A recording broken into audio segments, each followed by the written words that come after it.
All right, welcome everybody to another episode of Sand Hill Road. And I'm super excited to have my guest with me here today, Ali Tamaseb, who is a founder turned venture capitalist at Data Collective. And we're here to talk about his recent book. It's been a long time in the making, and I've started following the process in December of 2018 when he published the first Medium post on the subject matter, and it has now turned into a wonderful book, Super Founders. Ali, you ready to take it from the top? Of course, let's do it. So where does this podcast find you today? I'm at home in the San Francisco Bay Area. Wonderful home, and we can see the book already in the background. To kick things off, let's talk a little bit about you. You're not an academic, you're not a writer. You're actually a founder turned venture capitalist at Data Collective. As part of this work, you've sort of stumbled into this rabbit hole of collecting all of this data and engaged on this book project. But maybe before we jump into the book, maybe talk a little bit about yourself. For sure. So yeah, I was a founder before. I've started companies before, various level of success and failure. The last company I was working on, it was an industrial hardware company producing wearable technologies. I came to Silicon Valley about 5 years ago, and the way I got into venture was actually through writing as well, writing in Twitter. And I was publishing some of my thoughts about what would be good thesis areas for investing in healthcare and AI and in blockchain infrastructure. And I was writing about those back in 15 and 16 and 17. That's how I found myself, networking with a lot of, investors and venture capitalists. And all of a sudden, there was an opening. There was a firm that we wanted to work together. So I joined Data Collective, DCVC. For those who may not know, DCVC is we're a Silicon Valley-based venture capital firm. It started about 10 years ago from a very small fund, but now it's one of the larger funds, I would say, in Silicon Valley. We manage over $2 billion. Our latest fund is a $725 million fund, all focused on deep tech. So we typically don't invest in consumer apps or SaaS software. What we love to invest is companies that are solving something very complex in terms of engineering or science. So that includes a lot of therapeutics, manufacturing, construction. I love old industries. I've invested in mining technologies, in material and food, and obviously healthcare, blockchain infrastructure, the other kind of more mainstream type of industries. And we typically lead seed and Series A checks. So I've been fortunate in my time of being an investor to have made about 15 investments. I've led number of companies. Some of them have become very successful. Carbon Health, that's they now employ about 2,000 people. It's a unicorn. Starkware, that's another good one. That's a blockchain infrastructure company that's taking a lot of strides, and a number of others. And so let's start off talking a little bit about the motivation for this book. You were collecting this data and you continue to hear all these stereotypes. And there's this saying around Silicon Valley being really a pattern matching ecosystem. VCs look for certain traits in founders, for certain traits in companies, for certain founder team combinations. And you set out to sort of debunk a lot of these stereotypes, or you wanted to know, is there really some truth to it? Maybe talk a little bit about this initial spark of motivation. So I think that the initial part of that came from an internal motivation to become a better venture investor. You know, a lot of investors, when they want to become better investors, they ask other people, what are your patterns? What do you look for? And just from my experience, being a founder and then later investor, seeing some of these companies that succeeded versus the ones that did not, I felt like a lot of these patterns do not match with reality, or a lot of these stereotypes are not matching the reality. So I said, there should be something in the data. If somebody were to collect data on every company that succeeded and every company that failed, something should come out of that. And I searched very hard and very long for that, and there's nothing out there. Nobody has done this work before, because it's a very tedious manual task. And obviously, there's been different researchers that have done different parts of this, mostly around funding or mostly around a little bit of background in the founders, but not, for example, about competition, not about market dynamics, not about the career path of the founders, or the way these people fundraise or where the ideas came from. So there's a lot of different elements. So I wrote 65 different elements that I thought may somehow matter in what a startup would end up becoming. And I collected these 65 data points on all the billion-dollar companies that were created in the past 14 years. And also, I randomly sampled a group of companies that raised a minimum of $3 million in venture capital funding, but did not become unicorns that I can compare and contrast on each of these data elements. And while I was collecting this data, I realized, the data is telling me a bunch of these things don't matter. Like when I finished the analysis, it turns out a lot of factors that people stereotypically think are related or are correlated with success does not matter. And then a bunch of new kind of signals or new information unearthed itself. So it's a very, I would say it's a very valuable data set that shows us a bunch of new patterns and also more importantly, dispels a lot of myth and stereotypes in Silicon Valley in tech and investor entrepreneurship. Yeah, I think what's interesting about this and what a lot of people don't realize is they would maybe tell you, well, why don't you just go on Crunchbase? But the kind of dimensions that you collect, this is not readily available data. And so you had to go through a lot of internet archives, podcasts, news outlets. You had to be very creative. And this primary data collection exercise, it really started in 2017.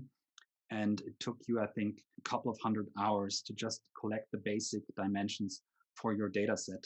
Maybe talk a little bit about, you know, why are you such a venture nerd? Why did you do this? Where did you take the motivation for doing this on the side? Yeah, I mean, you're right. This data doesn't exist anywhere. Crunchbase, PitchBook, a bunch of these sources, they have data on what the name of these companies are and maybe who are the investors. And also, even that data is not accurate. On the dimensions that I wanted to see these companies, I had to, go through LinkedIn profiles, through internet archives, listen to previous interviews, listen to podcasts. In some cases, I even cold emailed some of these founders, asked them, hey, is this true or is this not? Can you confirm this not? I'm doing a study. And a lot of these people, responded back. And that's how, I collected this 30,000 data points, like one by one by one. And that's why it took 4 years. I think the motivation came from, I thought this is something that obviously should have been done. And it was weird to me that nobody had done it before. But I guess the reason it's hard, it takes a long time and you can't automate it, you can't outsource it. Somebody with the judgment or the intuition that they have should have done this research manually. So I'm glad I put the time, and it revealed a lot of insights to me, and I hope it helps me become a better investor, and also help push the industry forward a little bit, maybe take some biases out, and help investors be better, help more people start companies, help more failed founders come in and go at it again. There's a lot of inspiration you can find in the data and also in the interviews that I hope would help the venture industry forward and help more founders take a path to become a founder of a successful company. Absolutely. I think it's super fascinating what you put together there. And if I can double click a little bit on the data set, it's a data set that's collected for the time frame between 2005 and 2018. And it includes data from the well-known unicorns, the Ubers, the Airbnbs of this world, but also some lesser known companies, a company like Nevro, a maker of a medical device. Let's talk a little bit about finding those lesser known companies and finding information on those that are not always seen on the headlines of TechCrunch. Yeah, the good thing about data collection is, or like doing any type of study like this, is you have to be comprehensive. You can't create a bias and say, but this is not, or this is a unicorn and this is not. There's certain metrics. If you're valued over $1 billion, and if you are within certain categories, this is a startup, this is a unicorn. And it's fascinating that there's a little news on the majority of these 200 plus companies, and there's a lot of news on the top 20. um, and basically that creates a narrative bias. We are more likely to think and create the patterns with only those 10 or 15 that get the attention. It's the Stripes and the Ubers or the Amazons of the world. But there's 200 something companies that have succeeded, and there's thousands of companies that have failed, that we can draw patterns and understand from them. And obviously the data collection, that the lesser known the company was, the data collection was harder, obviously. It was much harder for the failed companies, or the companies that didn't become a massive success. But again, most of these data you can find. You can find and read in between the lines and the LinkedIn profiles of these founders or executives, and the Crunchbase profiles, or like old interviews. of these companies that maybe didn't go anywhere, and you have to go very far back into the first year that the company was created to get to the source of truth about these companies. I would say let's now dig really into the findings. Let's start with the age. And there's obviously this huge myth in Silicon Valley of, creating a company out of the college dorm room. We have the Zuckerberg, the Bill Gates dropout from Harvard, and there's really this ageism in Silicon Valley. And so one really interesting finding you have is that the median age of founders in Silicon Valley is actually 34. Talk a little bit about ageism in Silicon Valley and this first major finding that you don't have to be 20 to start a company. Yeah, so I guess this bias kind of goes in different cycles.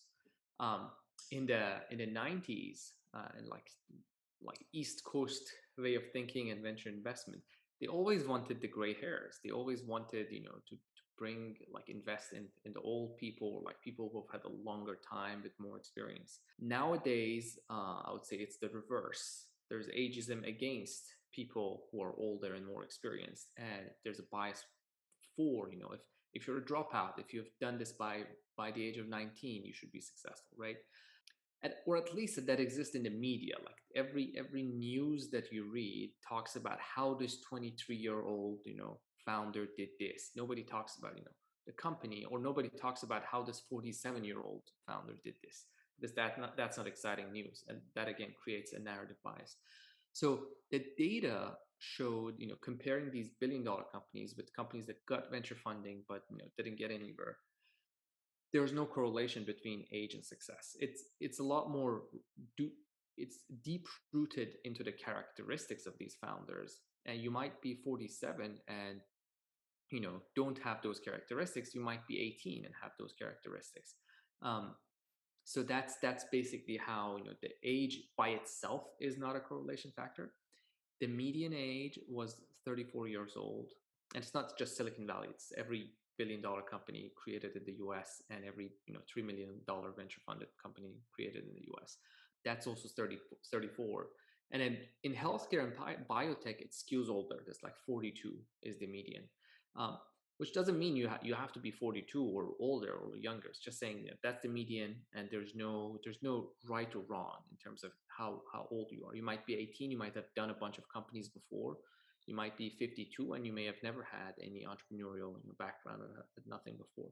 So that's the finding from the book. And I interview Enrique from Brex, that kind of first chapter, talking about how being young helped him. Yeah, I think he's a great example of a recent super young founder. But let's move on to a related and really interesting second finding, which is about the optimal number of co-founders. At Y Combinator, they almost tell you that you shouldn't apply as a solo founder. And there's this saying around the optimal number of co-founders is two, having one technical guy and one commercial guy. And it's another myth that you debunk in your data set. Talk a little bit about that. Yeah, I guess this goes back again to the narrative bias that we have. We've seen so many examples of these successful dual co-founders, from going back all the way from HP to Google founders, Larry Page and Sergey Brin, to Steve Jobs and Wozniak. The story about Wozniak and Jobs. That's how you have a technical genius, and you have a business savvy visionary, or a product savvy visionary. And that seems to create this stereotype or narrative that that's the perfect founding team. Again, when I compare the two groups, it turns out the number of co-founders is not correlated with success. You're not less or more likely because to succeed because of the number of co-founders you have. There's probably things about the dynamics of how these co-founder relationships are, or what each person brings to the table, that matters. But on its own, these are not correlated. Solo founder, 1/5, 20% of unicorns was with solo founded. And then, yes, two co-founders is the most common, but it doesn't mean that's you're more likely if you have two co-founders. There's a lot of successful companies with 3 co-founders and 4 co-founders. What I saw in the data was, it seems like one of these co-founders is always dominant. Not always, but in many of these cases, is the dominant founder. Typically the CEO. They own more shares, they set the vision.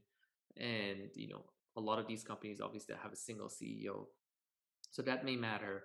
Another thing that I found was in 45% of these unicorns, these founders either went to the same school or worked at the same company before. So sometimes there's this history between them, a history of trust.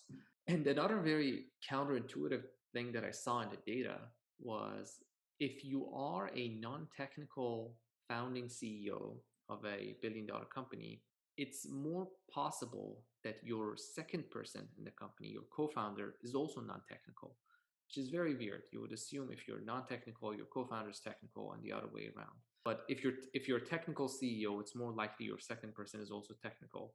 If you're a non-technical CEO, it's more likely your second person is non-technical too. The point is none of these necessarily make or break a company.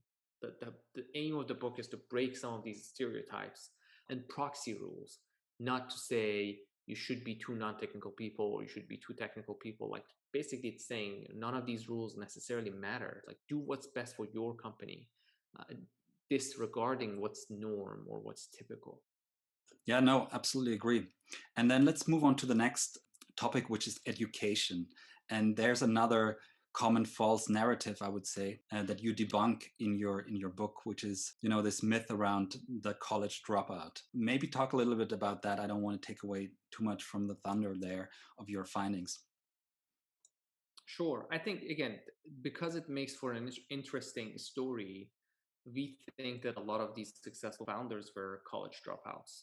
It turns out it's mostly an exception.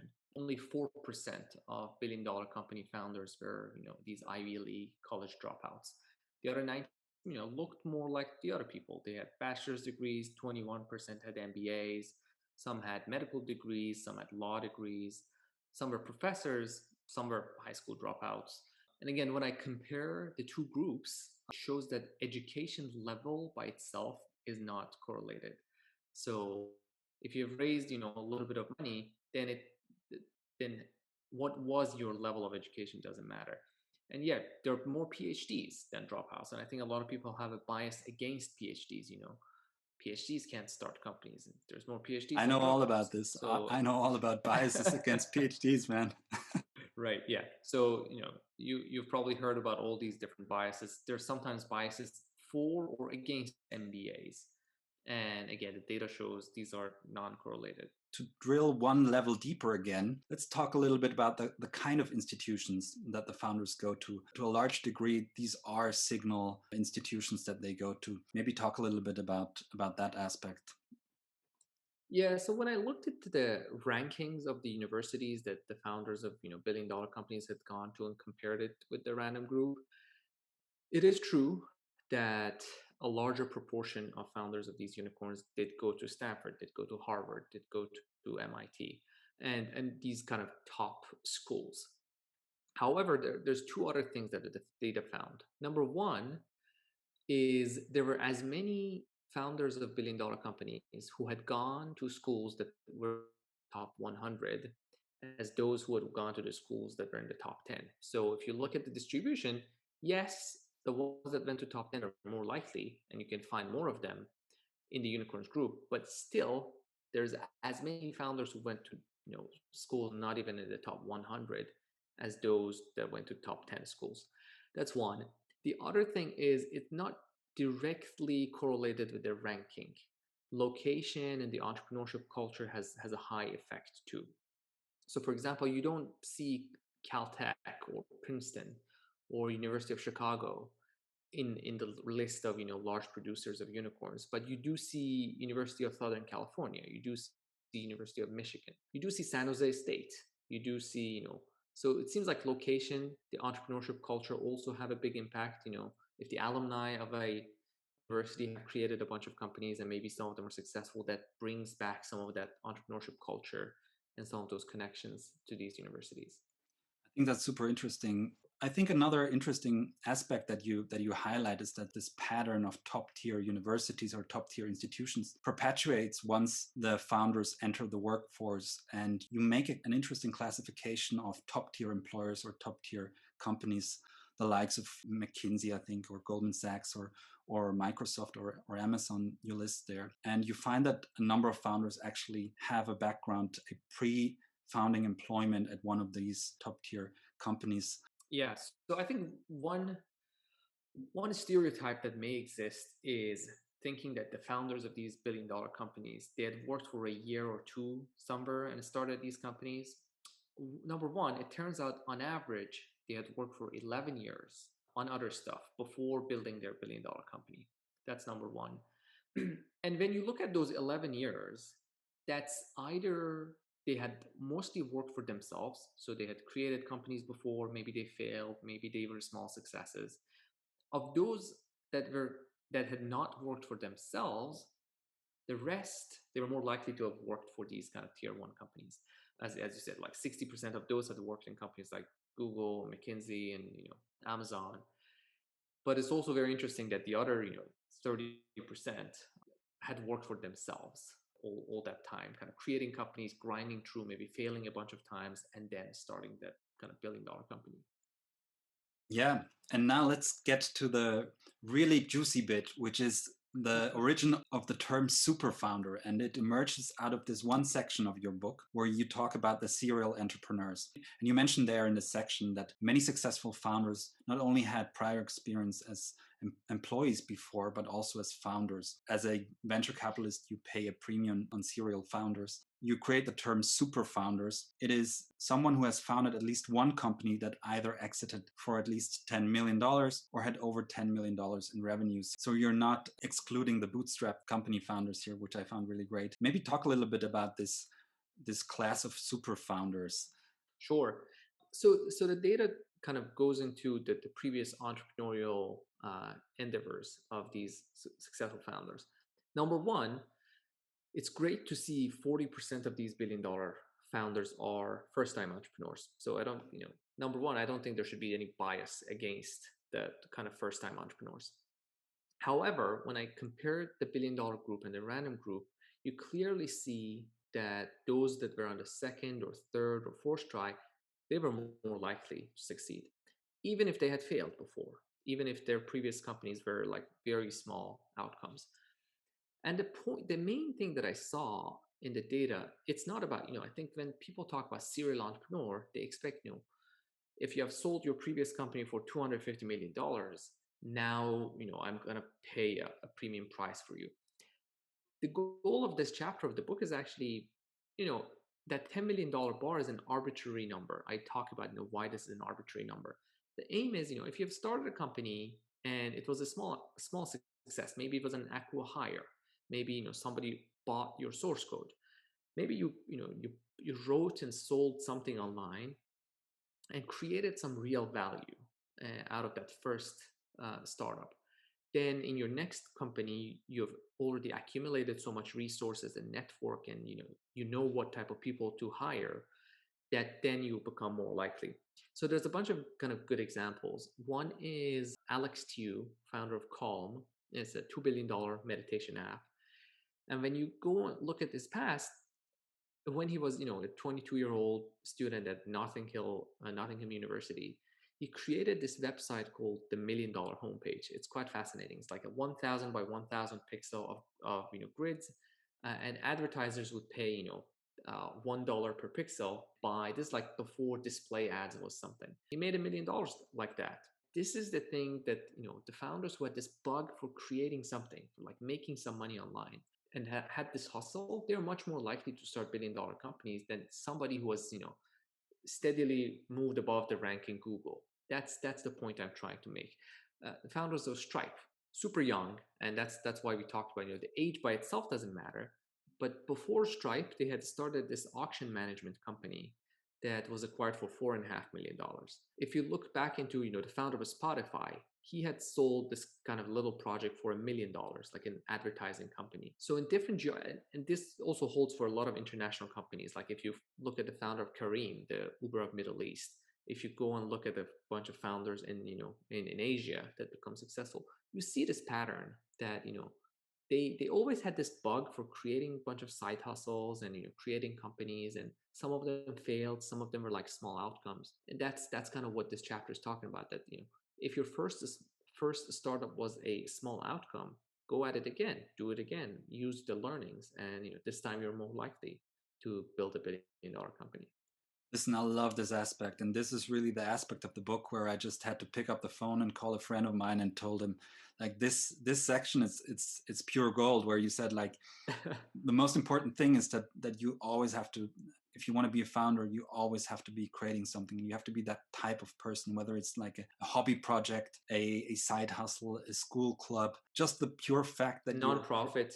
creating something gets you out of this passive mode that many people are in today. Let's move on to another great section where I think it really showed that you did not collect just, you know, the headline items, but that you went one level deeper, and it's about the product. And you collected this data, or you classified the data on whether the products created by the billion-dollar startups were painkillers or vitamins. Maybe talk a little bit about this. So the definition is basically, if you're a painkiller, there's existing pain, the customer knows about it, and you take that away.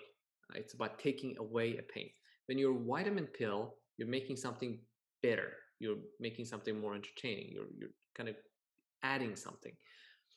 And so that's kind of, I try to make the definition a little bit more tangible. So when I collect the data, it makes sense. So it turns out, this is not a stereotype. This is correct. Painkillers are more likely to win and succeed than vitamin pills. However, when again you look at the data, it turns out 1/3 of all the billion-dollar companies, they were vitamin pills. So if you're creating a vitamin pill that creates a habit, that creates sticky product, that creates a community, that creates a brand, then it's possible that companies can succeed, and it's possible that this company can become a multi-billion-dollar outcome. But again, it's better, and you're more likely to succeed if it's a well-defined pain and you're a painkiller. However, these vitamin pills work too. I really love this because a lot of startup ideas, I think, are dismissed prematurely by just trying to be too novel and too disruptive. Because a lot of people think, okay, I have to have this great idea for something absolutely novel and disrupting. And I think it feeds really well into the next point about competition and about the competitive landscape that some of these startups are facing. Maybe talk a little bit about what you found there. Yeah, one main thing that a lot of startups try to say is that we don't have competition. And I think a lot of people try to take that as a point of pride, that this is a completely new space, nobody else is doing this, nobody else knows anything about this. And it turns out 85% of billion-dollar companies did have competition from day one. Only 15% did not have any competition. Although it's important to see what type of competition it was. So the most common case among these billion-dollar companies was when you were competing with an incumbent company, an old, giant, sleepy company that cannot catch your speed and would not, does not have the talent to come after you. So that's one category. And if you do that, you're more likely to succeed. The second most common category is when you go into a market that is fragmented. There's a lot of players, but everyone is a small player. Everybody has single digit market share.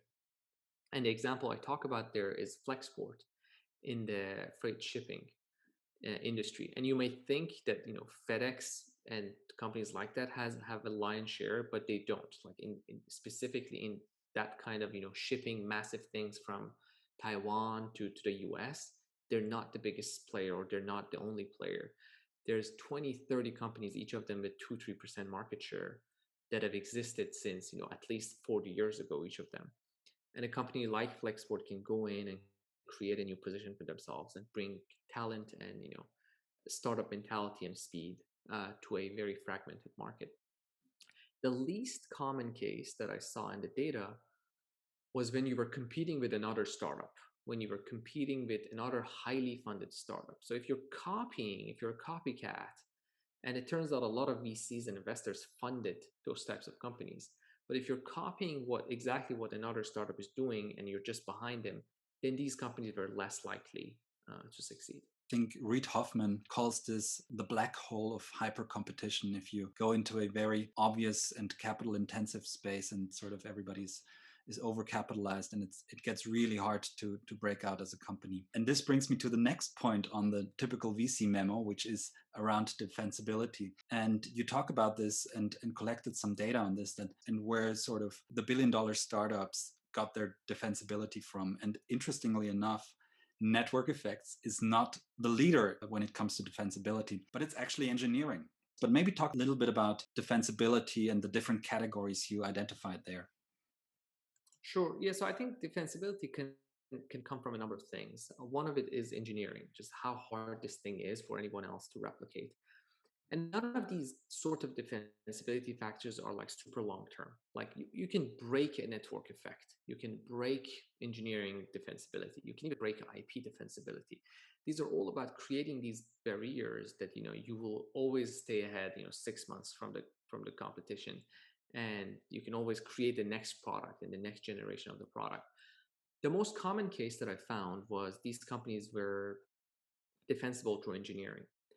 However, the network effects does matter. So it's not the most common, but when you compare it with the non-unicorn group, then you see its value. The companies that had network effects were a lot more likely to become these successful billion-dollar companies. So it definitely certainly matters. And obviously you have the other source. It seems like generally what matters is defensibility does correlate with success. Like companies that have something that is defensible, even if it's just a brand, then they are more likely to become billion-dollar companies compared to companies that like don't have anything that makes them defensible or unique, or like highly differentiated in the marketplace. It could be engineering, it could be IP, it could be network effects, it could be brand, it could be scale, but it's something rather than nothing. Maybe let's move on to the next aspect, which I personally quite loved. It's this old question of VC funding versus bootstrapping. And actually, in the last episode, I had Justin Jackson from Transistor FM on, who bootstrapped more than $1 million ARR in less than 3 years, and he really swears by bootstrapping. But obviously, from the VC side, there's always this old saying that this is going to be a lifestyle business and that there's no way to create a $1 billion company by bootstrapping. And then there are these recent examples like Qualtrics, which bootstrapped for years. And what I liked about your data set is that you made room for the bootstrapped companies in the first place by making this definition of having companies that didn't raise venture funding in the first 4 years. You classified them as bootstrapped companies. And I think it's a very fair definition. Maybe talk a little bit about what you found with respect to bootstrapping. Yeah, so I think in that chapter, I talk a lot about the history of venture capital and how recent this thing is and how small venture capital as an asset class is compared to the financial system. It's ridiculously small, but it has an outsized impact, and that's why we get to talk about a lot of these venture-backed companies. So the data shows over 90% of these companies that ended up becoming billion-dollar companies were venture-backed, and something less than about 8% of them were bootstrapped, and like a little bit less than 1% were self-financed, which is the founder had the means to invest in the company, and that for the first 4 years of the company. So again, this doesn't say anything good or bad about the bootstrap companies.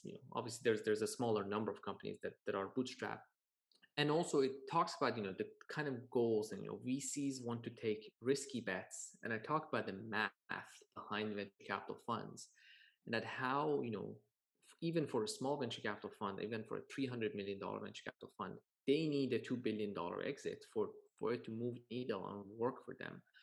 So it's partly rooted in the intentions. It's amazing if you can create a $30 million a year business and you own it and you don't have venture capital backing. You take less risks and you own all that money. That's amazing. I think the people who should go through the venture capital route is the people who want to take these risks of either losing the company or becoming a 10 or 2 or $5 billion company. So it's a very different route, and it should be reserved for those type of risky bets. And what I love about this statement that you make here is that it's not just an empty statement, because you already have the next data set available to sort of prove the point that you just made, that there's a place for venture capital, and it's the capital intensive business models. And you talk about this and collected some data on this, that most of these $1 billion startups, they are actually, I think it's 58% of them are in what you classify as very capital intensive business models. Maybe talk a little bit about that. Yeah, so I think a lot of a lot of times we think that most businesses are like super capital light, but it turns out a lot of these companies require a lot of capital to get to the minimum scale that's needed for them to kind of work out and for the network effects to work out. And they require like a minimum of funding to get to that scale, that things work out, that the unit economics work out, that the venture scale works out. So a larger than expected, percentage of these billion-dollar companies had business models that was not necessarily capital light. And also I talk about you can be capital efficient even if your company, even if your business model is not capital light. Now let's talk about the capital. An interesting finding you have is that the first funding rounds of the billion-dollar startup cohort compared to the random cohort is significantly larger. Maybe talk a little bit about the fundraising trajectory. Yeah, so what I saw in the data, the companies that ended up becoming billion-dollar outcomes on average had raised much larger seed rounds and much larger A rounds and at a faster cadence compared to the random group, which tells you something. It doesn't tell you if you raise more, you're more likely to succeed. It tells you that these founders, even from day one, maybe had the network, maybe had, the previous track record, or like an interesting idea that they could capture the imagination of investors from day one. So a lot of these kind of companies, they weren't obvious deals from day one, but they were interesting deals or they were strong deals, even from the Series Seed and Series A rounds. And also in another chart, I talk about, even in the first and second round of them, 60% of these, companies that ended up becoming unicorns raised their first round of funding from these brand name VCs. Again, it doesn't mean because a brand name VC invested in them, they became a billion-dollar company. It means they were a strong team and a strong company, and even from the first round they were able to raise capital from great investors. It's quite interesting to think about this signal investors in the first round, and you mentioned there that 60% of these billion-dollar companies raised from top-tier VC firms. And then maybe as a last point, let's talk about the years it takes to hatch for these companies to pop. There's this old saying again, it's an overnight success, 10 years in the making. There are a couple of companies that really pop after one or 2 years, and I think the cycles are getting shorter and shorter recently with this dynamic in the growth equity space. But maybe talk a little bit about the time it takes to hatch. Right. So, a lot of these kind of, yes, that's right. They're not overnight successes, but a lot of it goes back to, what these founders had done before actually starting this company, before coming up with the idea, their previous, startups or things that they had done. Um, you're right that the cycle is getting, faster and faster, and it might be signs of, getting into a frothy market. But I think on average, a good number of these companies became unicorns, some in 4 years, some in 6 years. We have companies that, just became a unicorn like within 1 or 2 years. We have like Clubhouse now that thing happened to it. But there's been companies that it took more than 12 years also to become a unicorn. So it's a very wide range from 1 years to 12 years or even more. All right. So, Ali, as we're running against the clock, I have one last question to ask you. What's the next step in your research journey? Are you going to turn this into a PhD, or what's the next plan? Yeah, I mean, I don't know yet. It's a very valuable data set, so I'm trying to see, what are the possibilities from it. How can it help me become a better investor, have less bias when I'm deciding on investments, and also use it as a framework for making better investment decisions and for sourcing companies better. Absolutely love it. And so, Ali, where can people find out more about you and what you're up to? Yeah, so the book is now available on Amazon, Kindle, Audible, and wherever they sell books. So you can go and order it there.